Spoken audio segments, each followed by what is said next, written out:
Hi mga Kraks, magandang tanghali po sa inyong lahat. Update po tayo sa aking mga, mga alagang baboy dito, no? Mga Kraks, update po tayo sa aking mga alagang baboy. At dito mga Kraks, kagabi mayroong nanganak, ayan, isa. So, mayroon po siyang 12 biik. Meron siyang 12 biik, ayan po. Juicy. Tapos dito naman po ay mayroong nagbabati din. Actually po, oras na lang po ang hinihintay kasi marami na pong gatas na lumalabas sa didi niya kaya binabantayan ko, no. So wala kasi akong magawa kaya iblinag ko po ito.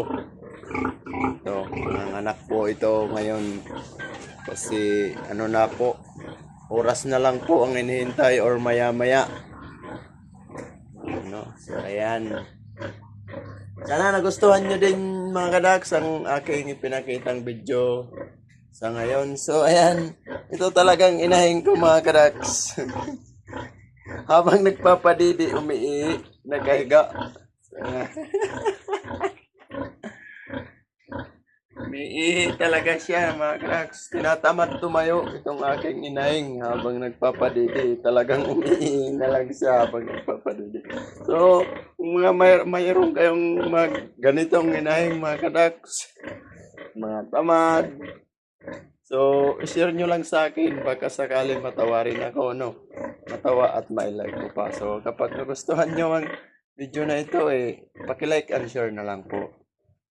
So, papasilip ko po sa inyo ang aking iba pang baboy.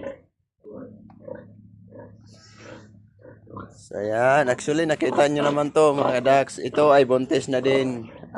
Dito, ay mayroon pa.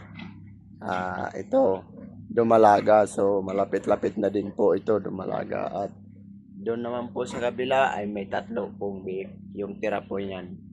So, sana mga kadaks, nagustuhan nyo ang aking pinakitang video. Huwag nyo kalimutan mag-like and share. Or mag-follow na lang po sa aking FB page, sa TikTok page, sa YouTube page. So, maraming salamat mga kadaks. God bless po sa inyong lahat. Bye-bye.